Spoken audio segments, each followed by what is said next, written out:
Brings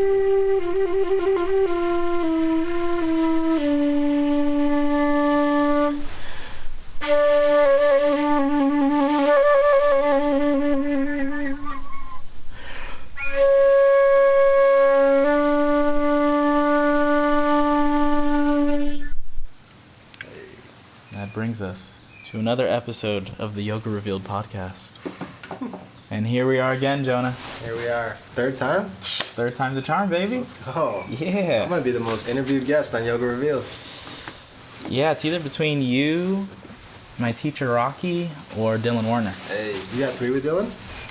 Yeah. Yeah. Nice. I love Dylan. Dylan's a legend. He's a sweetheart. Definitely. And so do you. Hey. So do you, my brethren. Cheers, brother. Straight up. In the jungles of Costa Rica. I know, from the streets of Venice to the jungles of Costa Rica. Here we go. Man, it's cool to just see where you live, bro, and immerse and drink tea and adventure. Yes. Cheers to the adventures. The many adventures to come. Cheers.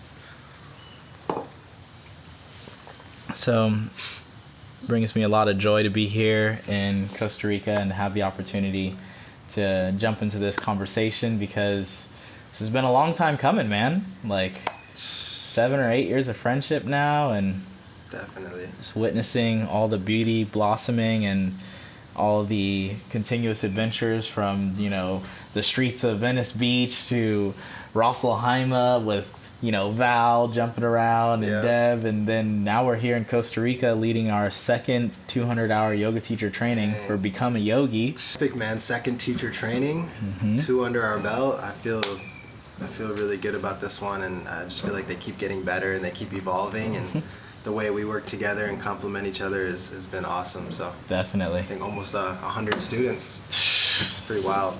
It's pretty incredible to think that we were in Venice Beach, both traveling and teaching classes, and then see the evolution of both of our careers. Like you're now with Nike as one of Nike's yoga trainers, and that's so incredible. And just to witness the continuous evolution. I'm here in Costa Rica, retreat centers in the making, this is... You're inspiring me a lot. You've always been a big thinker, and I feel like you just having the courage to move to a foreign country and just be a leader out here and show people that there's another way is inspiring for me. Just even living at your house, I'm like, starting to rethink the city life a little bit. You never know until you go. Hey. You never know until you go. Definitely. Yeah, I feel like it's the real magic of having the opportunity to see a different perspective. And I've been coming here since 2012, so it's kind of been nudging at me for a long time. Yeah. And then, when the pandemic hit, it was just immediate that I needed to make a decision for at least the next 5 to 10 years of my life that could really become a way of living, a lifestyle change. And I really felt that living the lifestyle in Venice Beach, it just wasn't sustainable for my heart, the amount of waste just on a daily basis, whether it's, going to Erewhon and just, throwing away the little carton that they give you to, the amount of gas that it took to get from Venice Beach all the way to my clients in, Bel Air or Beverly Hills. It's traffic, just energy, and so it's not optimal design.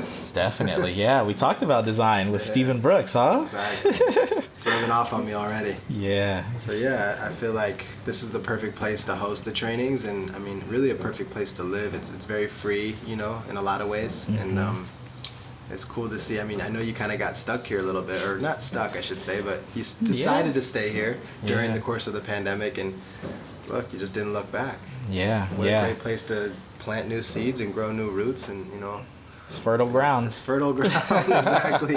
It really is. So I wanted to speak a little bit more about what we've been creating with this Become a Yogi, and also some more about why you decided to reach out and to really start doing these teacher trainings. I feel like I did my first teacher training when I was 17 years old with my father. And, that's wild. So just having taught for so many years and having taken so many trainings and also assisted, dozens of trainings, including 300 hours. I just felt like a few years ago, well, we did the first one actually on Zoom in 2020 in the summer, which went really, really well. And then we did the first one in person last year, now this year. So I felt like I just was kind of ready. I don't know.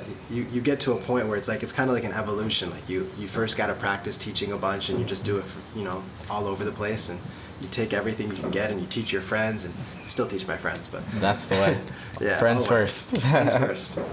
And then you kind of just, it keeps evolving, and eventually you want to like share it so much where you want to teach other people how to teach it, and I feel like that's just the natural evolution, and I was really fortunate to have had some incredible mentors like my father and my uncle, and also be handed down such an incredible program that's been evolved for over 30 years. Yeah. My father's teacher training program, when he first started leading them, there was no such thing as a teacher training.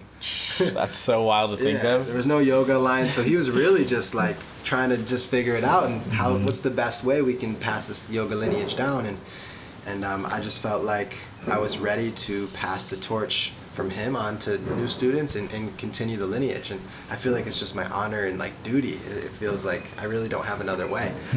So that's beautiful. I feel like that's the real magic of the guru and sannyas, or the guru and student relationship, is like this deep sense of realizing that when the cup overflows, like there's nothing left to do other than to share.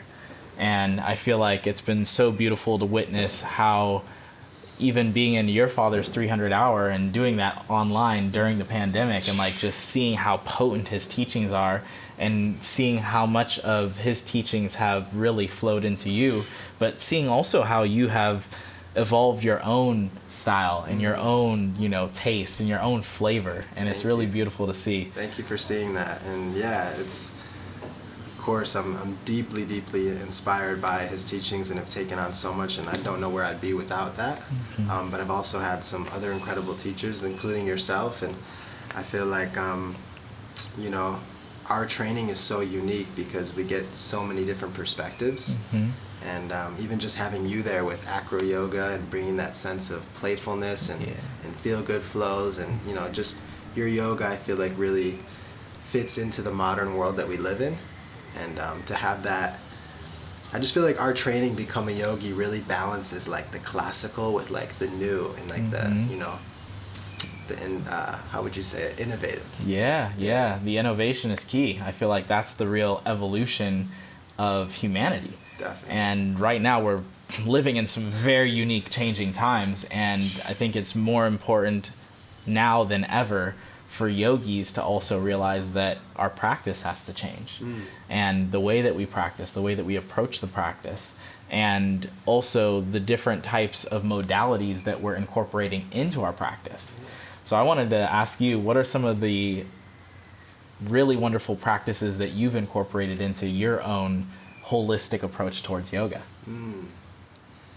Yeah, for me, it's kind of, it obviously all comes back to, the physical practice, and because how you do anything is how you do everything. So I feel like, when I'm practicing consistently, it kind of translates into everything else that I do. But, meditation, I think, is pretty important to me. I mean, we start our days off with 30 minutes of silent meditation, and I feel like it just sets the tone for the whole day, for our entire training. And that's just the proof in the pudding right there. And that's impacted my life in that way. So just to bring it into the trainings, it feels really right. Just to even how we eat, giving a blessing before the food, does those prana rituals, breath work. Yeah, man, there's so much, but I feel like, one of the things that is so powerful about coming to a training, and something that even benefits me as being a leader, I feel like I get sometimes even more benefit than the students, just because they teach me so much, and we're all in this together. We're all in this together, and we're in this container that really allows us to all focus on the same thing and have no distractions. And you can live like a yogi, you can eat like a yogi, you can breathe like a yogi, and really just live this lifestyle collectively for 21 days, and you come out changed. After 21 days, you become a yogi. You really do, As cheesy as it might sound, we're really doing it. It's good vegan cheese. Come on. Straight up. Yeah, I'm super grateful, and we've been attracting some really high vibe people. I mean, seriously, the people in our group. I mean, we have people from all over the world, some different incredible countries, human beings, some really intelligent, strong men and women, and it's so fun, man. It's like yoga summer camp. It's honestly, it's like the best summer camp ever. It really is. Seriously. And the amount of diversity that we have between like women and men, and we even have some LGBT people in there, and also there's just like a deep sense of everyone being open to learning from each other. And I think that's really the magic of it, is that there's a diversity, and I feel that's really what yoga is. It's a union. It's a union of all the opposites. It's a union of all the differentiations and spectrums of humans coming together to see how this practice can work for them and can continuously bring them a deep sense of ease while they draw forth a bigger awareness of the bliss that's all around them. Definitely. Yeah, I think it dissolves that separation that we all think we have on the outside, and it kind of just melts all those illusions away. I mean, look, we have, like you said, such a diverse training, and we're all just, no one thinks about that, It's just everyone comes together and collaborates and builds flows and builds ideas, and it's just really cool to see what comes from that. I wanted to hear about what's come from some of your travels lately, because I mean, I've seen you all the way in like Saudi Arabia, and I think that you had a few little Southeast Asia. Were you in? I wasn't in Asia. I did a little bit of Europe. I've been doing a lot of Asia's been kind of tough the last year just because of the pandemic, and Bali just opened up. But Bali. I'll be there. Yogi, Bali, 2023, maybe? Don't tell them. Yeah, so just, the travels have kind of, I wouldn't say tapered down, but I would just say they've been a little bit more local. Mexico is really easy, but there's also so many incredible places within Mexico. Yeah. So I've been able to explore some of that, some really epic waterfalls, and just, create content. That's another thing that I love to do, is just create magic and art and work with other creatives, and so. And what's your inspiration nowadays with creating art? Because I feel like Instagram has changed a lot. It has. And I feel that the environment itself has become so much more sensitive, and I feel like it's so important for us to really speak to how we're evolving as creators. Because essentially, we're inspiring, hundreds of thousands of people online. It's like what has inspired you to create from that space of your heart? Great question. Wow. I guess I'll just start by, Instagram specifically obviously has been a huge proponent to reaching a lot of people for us, and the platform's changing rapidly. I mean, the whole world's changing in that sense, and it's not really a photo sharing app, it's mostly video. So I definitely have been focusing more on not just video where it's we're gonna showcase this incredible fabricated lifestyle or specific shots, but mostly really telling stories. So I've been trying to put more intention and thought into really just creating stories and messages through the videos that have real yoga themes that can inspire people and help people. So I'm working on a few things right now. I want to do a short documentary. That's one of my goals. On what? So there's a few ideas. One of them is I want to talk about the happiness study in I think it's not Tibet. It's a nearby country. Bhutan. Yeah. Yeah. So I want to go there and tell that story and kind of. We can go to Bhutan. I actually taught a dude in Mexico who is a mountain biker, who mountain bikes every single year through Bhutan, because it's one of the best ways to be able to get to the temples, because obviously you can't really reach them through cars because everyone walks there. Wow. So it's one of the best ways, because you're on a bike, you get to see all the sights. That so that would be that I would be down for that journey for sure. It would be like a yoga revealed in Bhutan. And, these are the happiest. I mean, they did a study that they found that the happiest people in the world live there. And one of my friends, he's an author, his name's Sunil Gupta. He told me. He was in my yoga teacher training, 300 training. hours. Yeah, he talks. He basically says that one of the main things that they ask these people is or one of the signifying things that makes them happy is if they were to be in a place of trouble or a place of need. Mm-hmm. How many of you, or if you just ask the audience, could call someone and know that they'd be there for you? Oh. And depending on that answer, you know, that actually ironically changes your happiness, which I thought was really interesting. Like, I'm trying to think, if I was in danger, like, how many people could I call that I know would show up and be there or help me in that situation? Yeah. And that's an interesting to think about, especially like with your circle and your friends and, you know, not just family, but Yeah. who's really got that unconditional love for you. So Yeah, who's got your back through day and night, through the darkness and the light, you know? Mm-hmm. You got to make sure that people are not just there conditionally, but unconditionally. yeah, definitely. Yeah. And I also want to go back to India. It's been a few years, so I definitely want to go back to the Holy Land. And, What part's calling you? I want to go somewhere different. I've been to, you know, I've done the Golden Triangle and I've done Varanasi, so I want to do something more like maybe Mysore, get back to the Ashtanga roots, Ah. study with Sharat Joyce maybe, if he's around. Yeah. And just kind of immerse myself there, because I mean, our trainings definitely have a strong Ashtanga focus in the beginning, at least, to build that foundation. So I feel like it'd be cool to immerse myself in Ashtanga and just kind of soak up that wisdom over there. Yeah, man. I heard that it's really potent. My good friend Alec has studied there for quite some time, and I've been like, dude, like, I really want to go back and like have some Ashtanga vibes, you know, and like really like just that one-on-one teacher to student, like get adjusted. And you know, as we know in Become a Yogi, it's not really about mastering all the poses, but there's something about just being in India and just immersing yourself, you know, and eating like the yogis do, the dal and the curries and the khichdi. the samosas. The samosas. I love samosas, dude. man. My Samosas favorite are part jam. about India is the food. I mean, let's be honest. Seriously. It's so good. Yeah, and the people. The people are so kind. They really are. I remember just being there and just like witnessing the humble nature of everyone, no matter if they're, you know, I was just gonna say that, you know, if there was one thing to describe Indian people, it's humility. Mm-hmm. And I was trying to like wrap my head around why people in India have that, and I kind of made this realization that there's just so many Indians. Like, I mean, they have one of the largest populations, so almost they have no choice but to like realize they're part of this like bigger.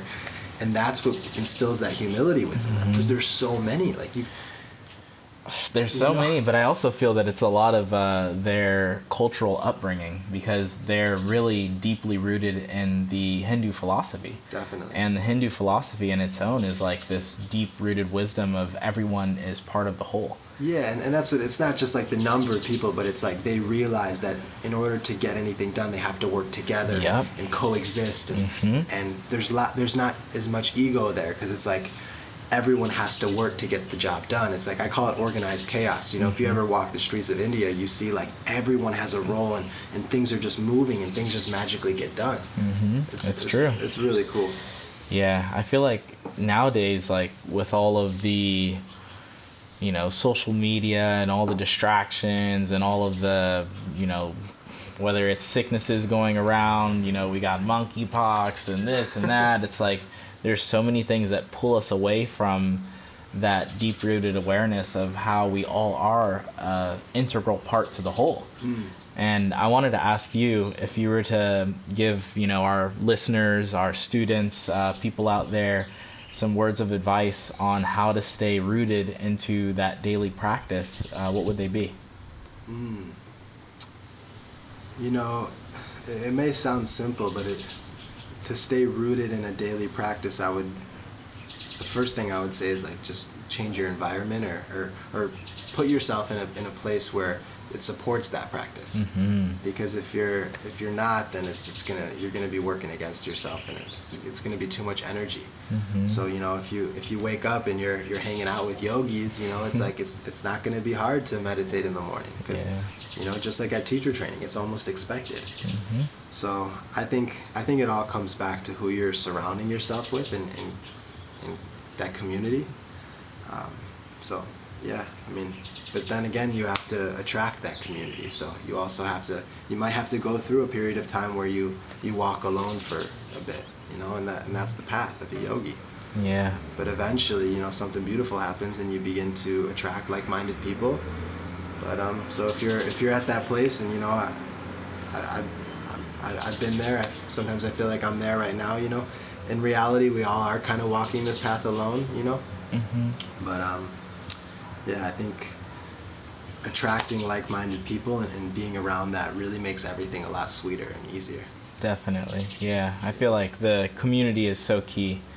But I did want to touch on something that you said as far as, like, you know, walking alone. Like, we are really are alone on our own path, our own journey. Yeah. How would you say that, you know, a yogi or a listener, someone who's just getting started in their practice, can really find that sense of authenticity in what they're doing? You know, I feel like with authenticity, really, it's not that complicated. I feel like you just kind of have to focus on what feels good. So if something's working in your life, or you know, you got to experiment, right? Experiment first, and then whatever feels good, listen to that and honor that, and then ultimately you can share that, and then it's going to feel authentic, you know, because like we're constantly being flooded with information, you know, whether it be a podcast or a yoga teacher training. And I even tell, you know, the students this, and that, you know, you're going to learn a lot of things here, but the things that you share are the things that are going to be deeply, that impacted you. So I feel like that's one of the ways that I can remain as authentic as possible, is only share the things that have deeply resonated and changed my life or impacted me. Yeah. So yeah, I would say experimentation is key. Try everything. Try other movement arts. Try other forms of meditation, breath work. Just put yourself out there and plant a lot of seeds, and then, you know, just you'll end up seeing what gets watered and what gets nurtured. Yeah, I like that, because it really is like planting seeds. I feel like when it comes to your yoga practice, when it comes to the different modalities of movement that you decide to, you know, expand into, it's like you're planting a seed and you have to cultivate it. You have to water it. You have to consistently do it. Otherwise, it doesn't actually develop into anything. You know, there's a lot of people that, you know, they'll just, you know, dig little shallow holes, like a little shallow hole there, a little shallow hole there. And it's like, if you don't actually go deep, then you're never really going to catch those gems or get those golden nuggets that you're really looking for. Yeah, I love that. There's a really cool story of the Buddha. It's kind of a silly one, but he, after he was fully enlightened, sitting underneath the Bodhi tree, he started to walk the nearby villages of northern India and just sharing his teachings. But as he would do that, people kind of recognized his light and his gift, and they would come out of their homes and they would say, you know, who are you? Like, he had this like aura to him, you know. I can only imagine. But I think we all have that aura, like, you know. There's definitely... It's all inside. All you gotta do is polish it. Yeah, you know, I'm sure people come to you, they're like, whoa, how are you so happy all the time? You know, making smoothies and waffles. But, you know, so people would come out of their businesses and be like, who are you? Like, he had this glow, this presence. And he just would simply answer, I'm a farmer. Aww. Because I just plant seeds, you know? And my thoughts and my actions and of my mind are the seeds, and the fruit is these gifts, you know. So I just think it's silly that I think it's amazing that he's like, I'm just a farmer. It's true. We're all planting seeds. I'm a huge believer in it's not even I believe, it's just I feel like at this point it's a law of the universe, but karma, you know. I truly have witnessed the reality of karma and how we do create our own worlds that we live in through our thoughts and our actions, and you know, what you put out is what you get back, and it multiplies too, it expands. So whatever you focus on gets bigger. So whatever you put your energy and attention to grows and it expands, and that goes the same for negativity. You know, if you focus on the black dot, like we talked about, you know, that black hole just gets bigger and you get sucked into it. So it's really important to wisely choose where you put your energy and attention, because the mind is pretty fragile and it's very turbulent, and we're constantly, you know, battling. And the more you can bring yourself back to a place of stillness, that's why I think meditation is almost essential, because you're just basically giving your mind a second to rest. Yeah, and it's so imperative now, especially with all of the multitudes of things that we can do, you know? It's like everything is literally at our fingertips. And with all of that access, it also brings forth a deep sense of awareness that we have to hone in the discipline so that we can choose with a deeper sense of discernment what we actually want to focus our energy into. Exactly. Yeah. Yeah, discipline's key. So for our yogis who are, you know, at home on their path, who are just now, you know, getting into their practice, or maybe they're just now getting into teaching, Yeah. what are some of the main things that you would say for new yoga teachers to focus on? Ooh. Maybe give me three things for new yoga teachers to focus on. Great question. Yeah, if you're a new yoga teacher, I feel like just teach as much as you can, first of all. I think just give it away and don't expect anything back in return. I think it's got to come from that pure place. Otherwise, Definitely. it's going to be, you know, yeah, it's just not going to work. I think you just have to give it away purely and freely. And then abundance will come from that, because as you've seen and as I've seen, when you help people, it's like they want to help you.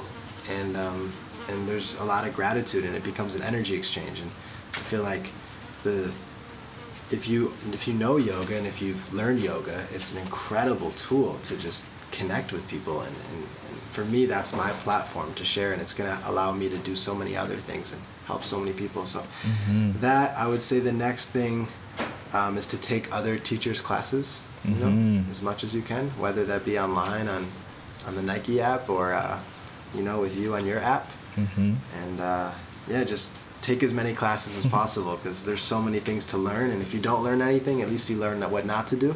True. Or what didn't work for you. And then lastly, I would just say make sure you have your own practice, because how can you teach someone if you're not practicing it? You know, it's like that. It's a real. I see a lot of yoga teachers fall into that, because it's easy to kind of just preach, but it's, you know, to put in the work. And I feel like that's why I'm so humbled when we do these teacher trainings, because it, like, you can't fake it, you know. It's like you're just there, you know. You're being observed by, and it's not just me, it's everyone in the training. That's why it's so powerful, because everyone's being observed. So I would just say cultivate that practice for you, and I feel like if you can do it and experience it and feel it, it's gonna feel so good and rich for others when you share it. Truth. We can only really share from that space of deep embodiment. And I feel like embodiment is the truest essence of our practice. It's the fruit, you know? It's like when you do take the time and put in the breath work and, you know, dive deeper into the animal flow and, you know, jump into the, you know, all the things. It's like the deep meditations, like those are literally going to be what shows in your teachings. And when people like listen to those stories, they're like, wow, like that hit home, and it's because it's a true experience. You know, and I feel that's the most important thing that we could do is like speak from true experience. And it's cool like to bring those into classes, and I think that's what kind of separates this style of yoga from others, is it really allows people to feel that full range of emotion, and bringing in some like those realistic, truthful stories can kind of sometimes crack people open and relate. You know, I think that's the thing, is sometimes yoga can be unrelatable. So definitely for a lot of people. But yeah, man, this is what a journey. It's been awesome to share it with you, dude. And the journey continues. The journey continues. What about you, man? What are you you don't mind me asking, what's on your horizon? I mean, so many epic things on the horizon. What is most exciting for me right now is really creating a space where people can come to practice, to meditate, to learn acro yoga, to learn healthy eating, great vegan recipes. And so I built out this app, Andrew 7 Seeley. I'm super excited about it. I've been putting out a lot of really beautiful content, and it's like all gonna drop on July 7th. Ooh, so it's coming up. yeah.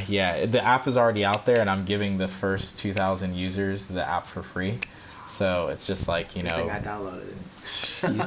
you see, it's always the homies first. The people that really know about it, I love to I be able actually to swipe up when you tell me to swipe up, you know? Aw, 'cause thank you. It's a really beautiful app, and I can't wait to see the updated version. Yeah, I'm excited. I'm really excited. 'Cause you have a lot to share, man. Not just yoga. I mean, the recipe. I mean, the waffles you made last night with the homemade cashew coconut cream. I mean, you're a chef, man. I appreciate it. I love, I feel like everything that we do is an expression that comes from us. And if we're truly, imbibed in allowing source to channel through us, then everything that we create will be art. And I see it with you and how you teach, and I see it in, even the eye gazing exercise that we did yesterday with the students. It was just like so potent and so beautiful, and I feel that we all have that capacity to share, and it's just a matter of tapping in and allowing it to flow through us. I really love what you just said about the art coming from us, and if we take that quality, everything can become art. Yeah. And I mean, when you practice, it becomes clear. When you're doing something and you're present, it becomes so clear that like real creativity is like already within us. Mm-hmm. It's not like something that we have to reach out and grab. It's already here. It's here. So, thanks for reminding me of that. Anytime. Let's expand our creativity today on some of these adventures, these waterfall adventures. Yep, we're about to go on an adventure, man. I can't wait for you to see this waterfall, man. This waterfall is one of my favorites. I mean, we went last year, but it's like rainy season right now. It's just like, it's pumping. Yeah. It's powerful for sure. And I got to take you to my favorite beach where the retreat center is going to be. So, ooh. Yep. But before that, I want to leave our yogis with one golden nugget of advice that they can use when they're feeling down, when they're in that little dark space of, not feeling like they're enough, or perhaps when they're just lacking motivation, when they need that little bit of inspiration to keep pushing on and to keep practicing and to keep truly investing in that sense of self-worth and self-love. Yeah, I feel like I could answer that like in two ways. I mean, I feel like first of all, and what actually reminded me of it was the lecture that we had the other day on the Bhagavad Gita. Mm-hmm. And one of the things that she said was, or at least the overall underlying message is, real change is hard to come by until you can accept where you are in that moment. And that kind of hit home, because if let's say you're in a place where you feel maybe a little stuck, or you feel like depressed or, anxious, you can't get out of that unless you can fully accept exactly where you are, and then the change happens. Mm-hmm. So I would say acceptance is key. And then also just knowing that one of my mantras is the best is yet to come. It's really simple, but like, it's no matter where you are, it's like the best is yet to come. That's such a good one. It's simple. The night is darkest just before the dawn. Truth be told. So Truth be you never told. know. Every breath, every moment is an opportunity to begin again, no matter what has happened in the past. Mm-hmm. And let your meditation remind you of that. Let your practice remind you of that, and let every moment be anew. Anew, baby. And continue to live light and shine bright forever. Thanks for having me, brother. So I'm excited to see the evolution of Yoga Revealed continue to reach so many people, and all the incredible people you're going to be interviewing. And I'm grateful to be on here and do another teacher training with you in September. Yeah. So if you guys are looking for a teacher training, let me just tell you, this is one of the most powerful teacher trainings that I've ever been a part of, and I've assisted many. And I think that right now is more than ever the time to jump in and to really polish your shine, because right now is the time. Yeah, indeed. Blessings. Blessings. Cheers, brother. Yes, indeed. Many blessings. And cheers to you, yogis all around the world. Thank you so much for tuning in. Thank you for being a part of this growing, expanding community. Thank you for continuing to live your light and to forever shine bright. Until next time, on the next episode of Yoga Revealed podcast, blessings. Hey.